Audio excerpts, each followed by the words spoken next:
The icy winds howled across the surface of Kaltor Prime, a planet locked in perpetual winter.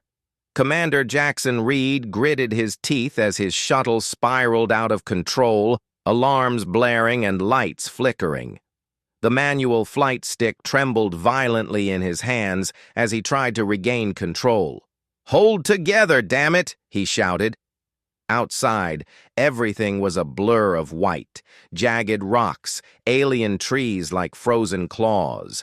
The shuttle's systems were failing: navigation, thrusters, life support. Something on this planet was scrambling all electronics. The last engine gave out as Jaxon barely leveled the ship. The crash was brutal. His body slammed into the restraints and everything flipped. Dazed, blood ran from a cut above his eyebrow. Through the cracked viewport, he saw the frozen wasteland. Silent. Endless. He unstrapped and dropped to the floor, now the ceiling, and muttered, "Could have been worse." The emergency kit was mostly intact. He pulled out his thermal armor, sleek and black, designed for extreme environments. Once suited up, he stepped out into knee-deep snow. His HUD read, -48 degrees Celsius. He activated the comms. "Mayday, Mayday! Commander Jaxon Reid of the UNS Horizon. Emergency landing on Kaltor Prime. Requesting extraction." Only static. Then, movement. A flash of orange in the snow. He spun, rifle raised, but saw only still trees. He needed shelter. A terrain scan pointed him toward a rock formation, possibly a cave, 2.4 kilometers away. Every step through the snow was a battle, and he wasn't alone. He could feel it. Something watching. When he reached the rock base, he noticed strange tracks in the snow. Not his, not natural. Then a voice rang out. "Stop!" He froze. From the shadows stepped a towering figure, 8 feet tall, humanoid but clearly alien. Smooth orange skin with glowing black lines across her arms and face. Her long black hair moved with the wind. Her armor, flexible metal scales, shimmered with heat. She held a plasma glaive aimed at his chest. "Well, this got interesting fast," Jaxon muttered. Her golden feline eyes narrowed. "You have trespassed in the territory of the Aurelian sovereignty, human. Identify yourself." "Commander Jaxon Reid. Technically, I crashed, not trespassed." "You are my prisoner. Don't I get a trial or something?" No smile, but something flickered in her expression. "Curiosity? Follow me." "Not even dinner first?" he muttered. "Follow, or freeze." He followed. Inside the cave, glowing runes lit the walls. It wasn't just shelter. It was an outpost. A sealed door opened with her touch. Inside, it was warm, glowing with strange tech. "Nice digs," he muttered. She removed her headpiece, revealing regal markings. "I am Sovereign Veyla of the Aurelian Highbloods," she said. "You are an intruder, but an intriguing one." Jaxon gave a half smile. "Glad to make an impression. Remove your armor." Why?" "For biological scanning." He hesitated. "Fine, but keep it PG." Her scanner passed over him. She paused, brows furrowing. "Strange." "What is?" "Your physiology. It's compatible." "Compatible with what?" She didn't answer. Instead, she walked deeper into the chamber. "Rest. You will need it." "For what?" She paused at the doorway. "For survival, and perhaps something more." Jaxon sat down slowly. A crash landing, a deadly alien queen, and a mystery deeper than the snow outside. He looked at the glowing ceiling. "This is gonna be one hell of a week." Jaxon woke to the scent of strange spices and the low hum of alien machinery. The room was dim, lined with glowing orange and blue veins that pulsed like breathing metal. For a prison, it felt more like a luxury suite: heated floors, clean air, and a wide view of the icy wasteland outside. His armor had been cleaned and repaired, placed neatly beside the bed, but his pulse rifle? Still missing. The door hissed open. Sovereign Veyla entered, this time without a weapon.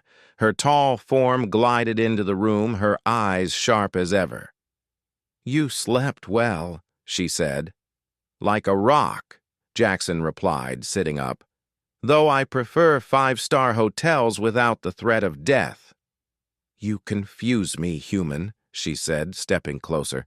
"Flattery will get you everywhere. Most would tremble in my presence. You joke. Nerves. Or maybe I just don't scare easy." She studied him with a faint tilt of her head. "Your kind is unpredictable." "Same could be said about you," he said. "One minute I'm your prisoner, next minute you're checking on my sleep schedule." Veyla turned away. "Your crash wasn't random. We pulled your ship down." Jaxon's eyes narrowed. "You what?" "There is interference on this planet. We caused it. We've been scanning for genetic compatibility for years." He stood slowly. "Compatibility for what?" She faced him again. "Our species is fading. Birth rates collapsing. No technology has solved it." She stepped closer. "Until now." Jaxon stared. "Let me guess. You scanned me, and I'm... what? Compatible?" Her eyes didn't blink. "Perfectly." He blinked. "You mean reproductively?" "Yes," he laughed once. "Wow. Crashed into the galaxy's weirdest dating app." "This is not a game, Commander," she said sharply. "You may be the only chance we have." "Look," Jaxon said, "I'm just a soldier. I didn't sign up to save a species with my DNA." "You don't have to decide now." Suddenly, the entire room shook. Lights flickered. A low rumble echoed through the cavern. Jaxon looked up. "Was that an earthquake?" "No," Veyla said, already moving to a control panel. "That was sabotage." A screen activated showing blurred shapes moving through the storm outside. Tall, twisted figures, fast and silent. "The worm-clad," she muttered. "Rebels. They want the throne, and they know about you now." "Why do they care about me?" "Because if you and I succeed, if hybrid viability is proven, their lies collapse. Their power ends." "Great," Jaxon muttered. "Now I'm a political threat." "You have two choices," she said, eyes hard. "Run and die or fight and survive." Jaxon stood tall. "Do I get my gun back?" She smirked. "You get something better." The corridor leading to the armory buzzed with rising tension. Jaxon followed Veyla through it, boots echoing against metallic floors. The walls pulsed with faint orange light, reacting to her presence. She moved with purpose. Less a queen now, more a warrior. Inside the armory, rows of alien weapons lined the walls, sleek, curved, glowing with unstable energy.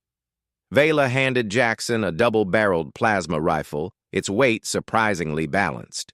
"This tech's ridiculous," Jaxon said, checking the charge. "I like it." "You'll need it," Veyla replied. "They'll breach the outer gate soon."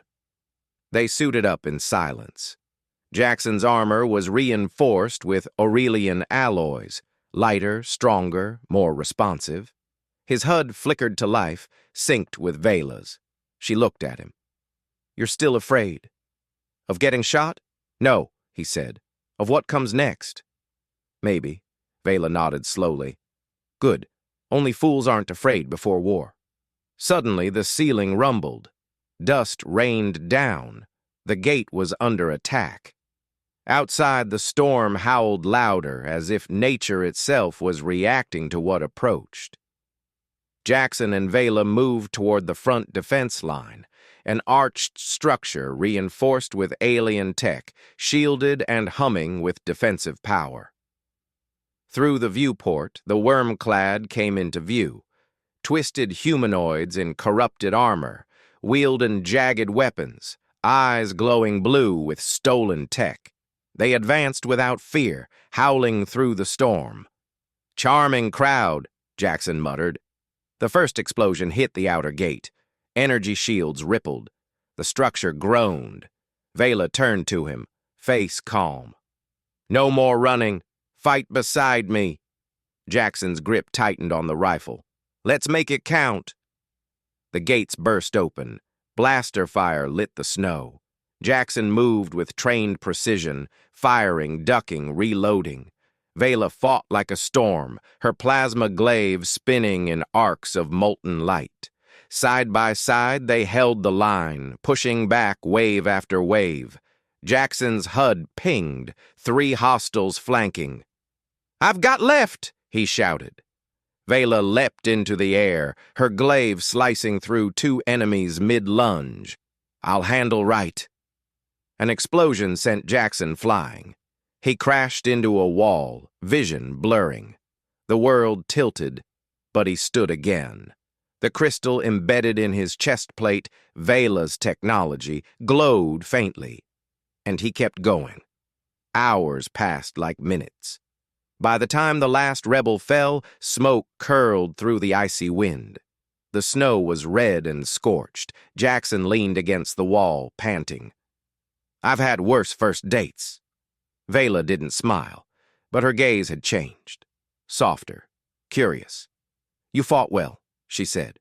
"You too," he replied, "for a queen." A silence lingered. Then she spoke. "If you stay, things will never be the same." Jaxon looked up, meeting her eyes. "I already know that." The battle was over, but the weight of what had just happened still pressed on Jaxon's chest like gravity. He sat on a steel bench inside the outpost, breathing heavily, armor scuffed and smeared with soot. His hands trembled slightly, not from fear, but from something deeper. Change. Veyla stood across the room, her back to him, staring into the flames of a heating core. The flickering light danced over the golden lines etched into her skin. Her glaive rested against the wall, humming faintly as if still thirsting for battle. "I didn't think I'd survive that," Jaxon said quietly, breaking the silence. "You wouldn't have," she replied without turning, "if you hadn't adapted." He looked up. "Adapted?" She finally turned. "The bond we share. It's not just theoretical anymore. The crystal embedded in your chest plate is linked to me. Our biology, our energy signatures, they're aligning." Jaxon blinked. "You're saying we're syncing?" "Yes," she said, stepping closer. "The moment I scanned you, something triggered, and during the fight it grew stronger." He laughed once, dry and tired. "So I didn't just crash into a frozen hell. I crash-landed into a cosmic entanglement experiment." She knelt in front of him, eyes fierce. "This isn't a joke, Jaxon. This bond, it's ancient, sacred. We thought it lost." "Then why me?" She hesitated. "Because the universe doesn't follow bloodlines. It follows resonance." He looked down, trying to process it all. Then he noticed something. His skin. It was faintly glowing, just along his arms. Barely visible veins of amber light pulsed beneath the surface. He held up his hand. "Okay, that's new." Veyla watched him closely. "Your body is responding faster than I thought. Your cells are already shifting. Is that safe?" "No," she said, "but it's necessary." Jaxon stood, still staring at his hand. "What happens now?" "You rest," she said. "The next phase is not physical. It's deeper." He narrowed his eyes. "What does that mean?" Veyla placed her hand gently over his chest.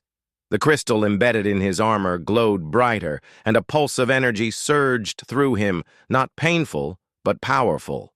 Images flooded his mind, ancient memories, worlds he'd never seen, a cathedral of stars, a throne made of bone and fire, and a child's voice, small, clear, echoing with unimaginable potential.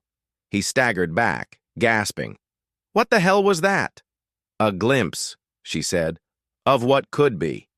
Jaxon backed away, breathing hard. That was in my head. That wasn't real. It will be, she said softly. If we continue. He collapsed into the chair again, overwhelmed. Why didn't you tell me how serious this was? You weren't ready to hear it. He looked up, eyes burning. And now I am? No, she said. But you're close. Just then a siren blared throughout the outpost. Veyla tapped a control panel. A hologram flickered to life, ships approaching. Not worm-clad, something else, larger, clean lines, marked with symbols Jaxon hadn't seen before. What now? He muttered.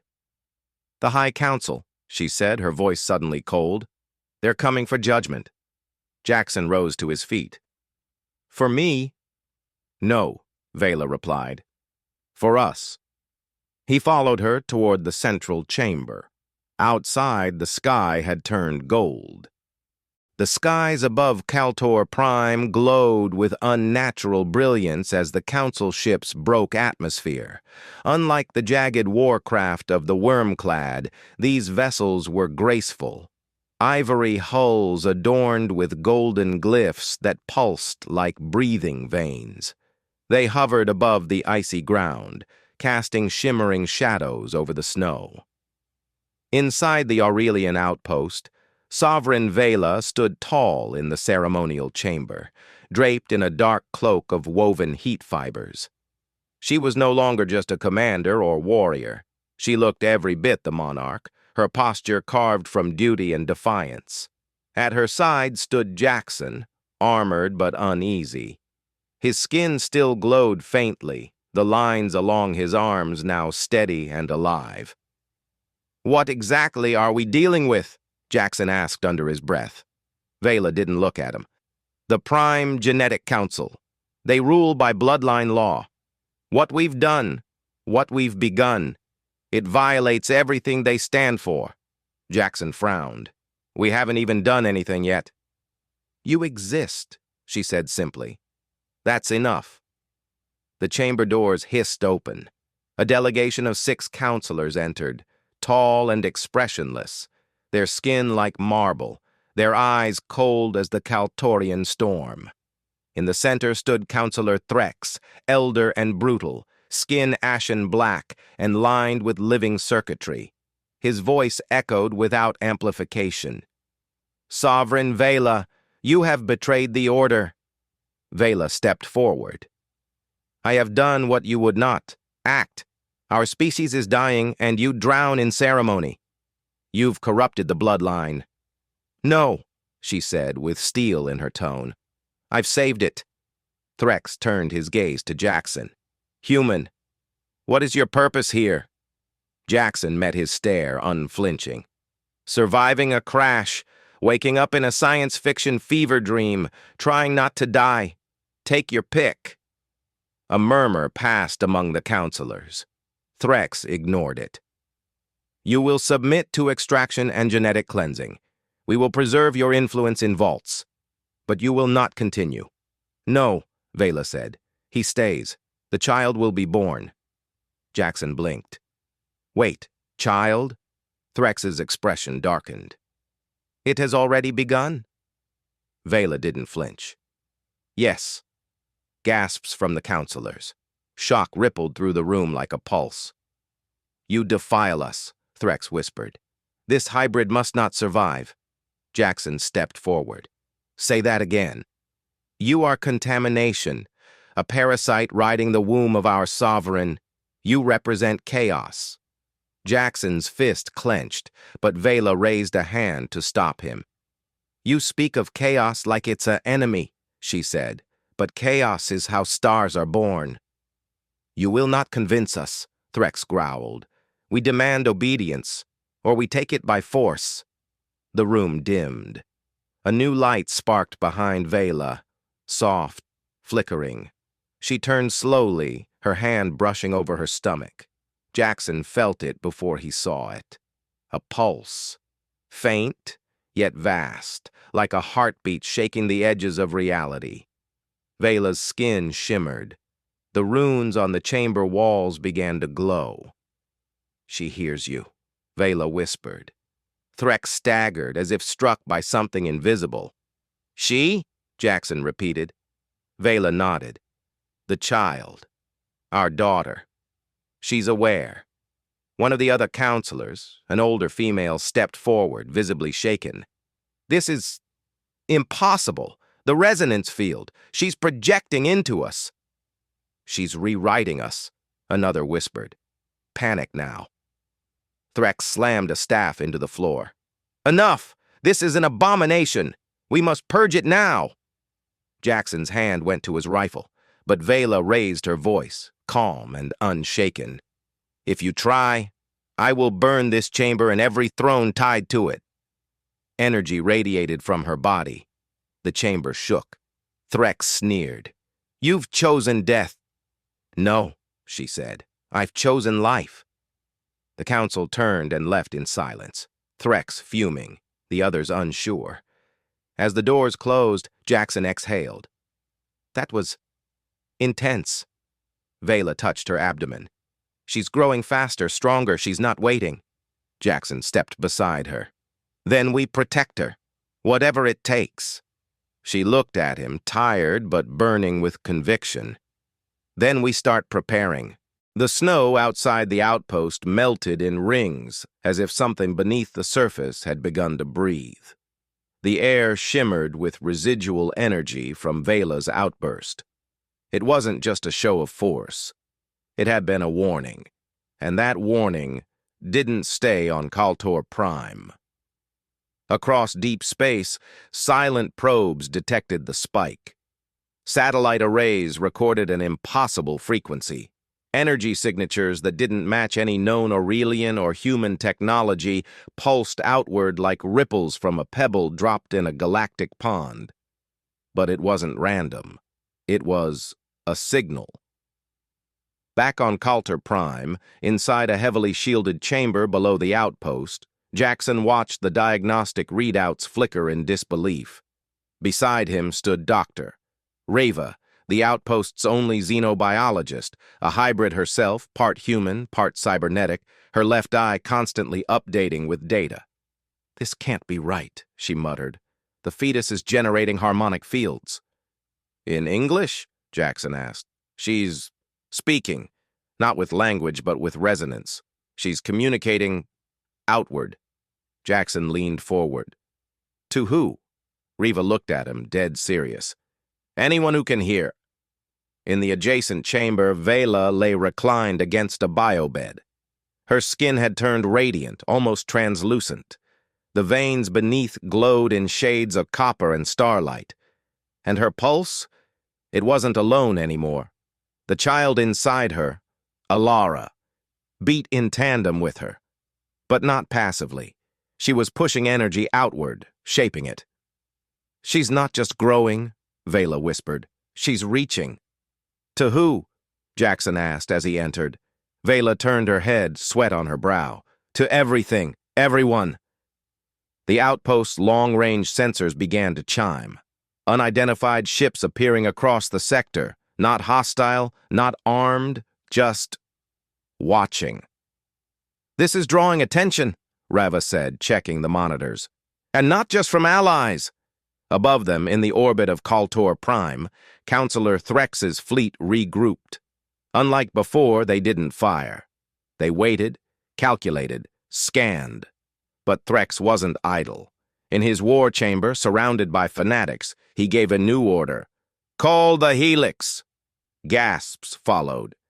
"You can't," one of his advisors whispered.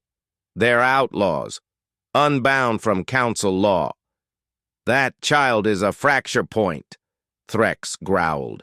"If it spreads, our species will splinter. The Helix will erase them all." Back on the surface, Jaxon sat at Veyla's side, holding her hand. "Feel that?" she said softly. He nodded. "Like the whole planet's humming." "She's sinking," Veyla said. "With me, with you, with this world." A moment passed. Then something strange happened. Jaxon's HUD, normally locked to military readouts, glitched. Then it showed a name, Alara. He stared. She named herself? He asked. Veyla smiled faintly. She's more than a child. She's a message wrapped in flesh. Before Jaxon could respond, the floor trembled. Distant explosions. Turrets activating. Briggs' voice came through the comms. We've got incoming. Not worm-clad, not council. Something new. Outside, black ships descended, spiraled like drills, moving with impossible grace. The Helix. Riva's eyes widened. Those are extinction ships, designed to purge anomalies from the gene pool. They're not here to talk. Jaxon stood. Then we don't wait. He grabbed his rifle and looked at Veyla. She nodded, struggling to her feet despite the pain. I'm coming. You can't fight like this. She's awake now, Veyla said, her voice almost a growl. And she's not afraid. Above them, the sky cracked with sonic booms. The Helix had arrived, and so had the reckoning. The first Helix drop pod hit the frozen ground like a meteor, then another and another. Within minutes, the sky was raining with black spears of death. Each pod cracked open, unleashing tall skeletal warriors, genetically engineered zealots known as the unborn, designed not to conquer, but to erase. They moved in perfect silence, no battle cry, no hesitation, just a single mission: cleanse the anomaly. Inside the mountain cavern beneath the outpost, Veyla was being transferred into a reinforced birthing chamber. Alara's energy had become too intense for standard containment. Light rippled off the walls. Machines hummed 1 second and overloaded the next. Her presence inside the womb was distorting gravity in pulses. She's accelerating, Dr. Reva said, wiping sweat from her brow. She's skipping stages of growth. She's deciding her own timeline. Veyla gritted her teeth. She wants to be born, now. Jaxon stood in the command center just above, armored, armed, and watching the chaos unfold on the screens. The Helix were advancing toward the outpost, systematic, focused. Briggs patched in from the surface. They're ignoring our warning shots, heading straight for your location. ETA, 6 minutes. Hold them as long as you can, Jaxon replied. If they breach the chamber, it's over. He turned to Riva. Can we move her? No, she said. Alara's energy field is anchoring itself. If we break the connection to this place now, the surge could collapse both of them.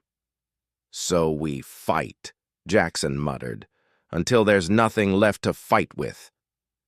Down below, in the sealed sanctum, Veyla writhed against the pressure building inside her. Her voice trembled but didn't break. She's not just birthing herself, she whispered. She's birthing a path. Talk to me, Riva said gently. What do you feel? Veyla's eyes began to glow, brighter than ever. Stars, galaxies, strands of memory not my own. She's not just alive. She's aware of everything. Above, the Helix made their final push. Plasma fire tore through snow and stone. Nullborn stormed the gates with inhuman coordination. One of them walked through a machine gun burst like it was rain. Briggs's line went dead. Jaxon ran to the final barrier door. Alone now, he stood with his rifle, heart hammering, waiting. The steel gate began to melt. Then the air behind him changed. It was subtle at first, like the air holding its breath. Then it pulsed. The entire outpost lit up in golden blue energy. Every screen, light, and weapon momentarily froze. Even the Helix hesitated. Jaxon turned to see the sealed chamber crack open. Veyla stood there, weak but upright. In her arms was Alara, not screaming, not crying, but glowing, eyes wide. A golden spiral across her forehead. She blinked once, and the hallway bent around her. Reva staggered. She's bending space. Jaxon stepped toward them. Veyla, what do we do? Alara raised one tiny hand. Outside, the nullborn stopped mid-step and shattered. No sound, no warning. Their bodies, genetic abominations, simply ceased to exist. A blinding light exploded upward, tearing through the roof and sky like a lance. Up in orbit, Threx watched his screen go white. "What did she do?" he whispered. "She woke up," a voice answered from behind him. Threx turned. It was one of his own guards, no longer salary. Its body twisted, face glowing, not possessed, changed. The ripple had begun. Back on the surface, Jaxon knelt in front of his daughter. "You saved us," he whispered. She reached forward and touched his armor.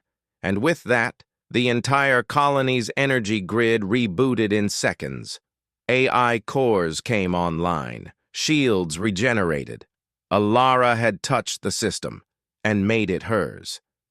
"She's rewriting everything," Riva said. Veyla leaned on Jaxon, weak but smiling. "She's here, and the galaxy just felt it." Jaxon looked up, jaw tight. "They'll come in waves now. Not just the Council. Not just enemies, everyone. And we'll face them," Veyla said. He looked at his daughter, calm, radiant, untouchable. "We'll do more than that," he replied. "We'll lead them." The sky above Kaltor Prime was no longer gray. Where once storms screamed and snow drowned everything in silence, now golden light flowed gently from above. Not the light of a sun, not artificial glow, but her, Alara, the impossible child, born not just from different bloodlines, but from a fracture in fate itself. She now floated inches above the earth outside the outpost, wrapped in a cocoon of spiraling energy. The snow melted in waves beneath her. Every breath she took echoed through gravity fields, electromagnetic currents, even time itself. Creatures of the forest watched from afar. Drones hovered in silence. Even machines bowed, not by code, but instinct. And across the galaxy, they came. Ships from distant worlds, factions long silent, civilizations once thought extinct. They came not in war, but in wonder. Inside the council hall of New Bastion, now rebuilt into a neutral zone, Jaxon stood beside Veyla. His face was leaner, more weathered. A scar marked his cheek, but his eyes were calm now. Still soldier, still protector, but now also father. Veyla wore her ceremonial armor, but it no longer symbolized rule. It symbolized choice. She was no longer sovereign by blood, but by bond. In the center of the hall stood Alara, now a toddler in appearance, though only weeks old. She walked with quiet steps, her eyes scanning every envoy, every alien species, every political power. No fear, only curiosity. "She's not afraid of anything," Jaxon whispered. "She doesn't need to be," Veyla replied. "She was born from what all others ran from." The council chamber fell silent as Alara placed her hand on the central dais. Instantly the screens flashed, not with warnings, but with unity. Shared language, shared symbols, shared memory. "What's she doing?" one human general asked, wide-eyed. "She's synchronizing our minds," Riva said softly. "Just for a moment, enough for everyone to understand each other." Gasps filled the room. Dozens of voices became one voice. And then, silence again. Alara turned to face the assembly. No speech, no politics, just a single glowing word etched into the air behind her. "Begin." No one moved for several seconds. Then someone clapped, and then another. Then the entire chamber erupted into applause. Not out of obedience, but revelation. Because they all understood. The wars didn't have to continue. The empires didn't have to fall. A new path had opened, not by force, not by prophecy, but by a child, a bridge, a second chance. Later that night, As stars returned to the sky and the world finally breathed again, Jaxon sat with Alara by a glowing stream outside the outpost. She dipped her feet in the water, giggling. The stream changed color where she touched it. "Are you happy?" he asked. She didn't answer with words. Instead, she leaned against him and whispered into his mind, gently, "We're not alone anymore." He looked up. The stars blinked like eyes, watching, listening, and for the first time in centuries, they didn't look distant. They looked close, because she had called them, and they had answered.